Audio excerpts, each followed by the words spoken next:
We have all had those moments where we feel completely overwhelmed. But if someone asks what is wrong, the best we can muster is, "I'm just stressed," or "I feel bad." This diagram is the feelings wheel. It is a psychological tool designed to solve exactly that problem by helping you pinpoint your exact emotional state.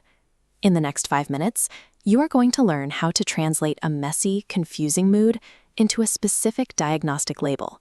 Before we start, I recommend pulling up a copy of the wheel for yourself. As we go through this, try to think of a recent frustrating situation in your own life to analyze.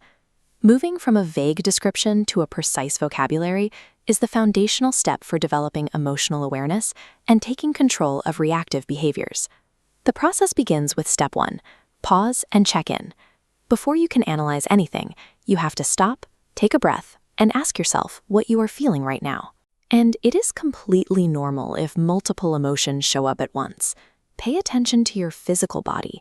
A racing heart, shallow breathing, or tense shoulders are your earliest warning signs that an emotion is taking over. Once you have paused, it is time for step 2. Start at the center. Looking at this blank layout of the wheel, you can see why trying to read all 72 emotions at once causes people to freeze up.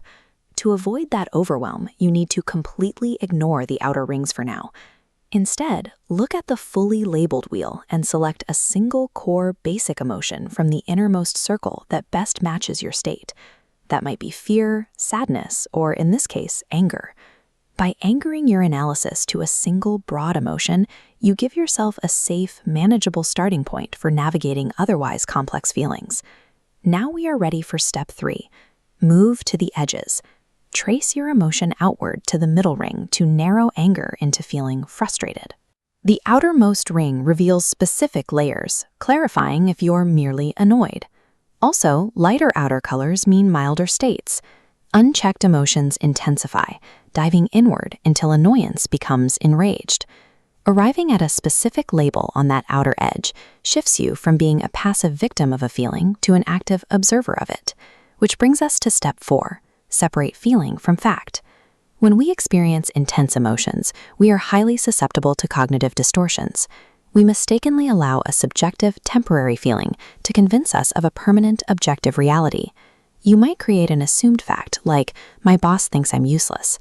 But by using the wheel, you discover the actual feeling is just that you feel unvalued and insecure in this specific moment. Replacing these assumed facts with accurate internal labels is the only effective way to short-circuit a negative anxiety loop. That leads directly into the final phase, step 5, find the message. According to appraisal theory, your emotions are not random occurrences. They are evolutionary signals designed to motivate specific actions and coping mechanisms. For example, if the wheel reveals you are overwhelmed rather than generally mad, the correct action becomes obvious. You need to ask for a deadline extension, not lash out at a coworker. Your emotions are diagnostic tools. Once you decode them properly, the specific path required to handle the situation becomes clear. In just a few steps, you have taken a vague, paralyzing cloud of negativity and condensed it into a specific, actionable reality. You now possess a universal, precise language for your inner world. You don't have to guess what is wrong anymore. Keep a copy of the feelings wheel easily accessible. The very next time your mood suddenly shifts or your heart starts racing, pull it out and use it immediately. Regaining control in any situation is a repeatable process. Start at the center, work your way to the edges, and always find the objective fact hidden behind the feeling.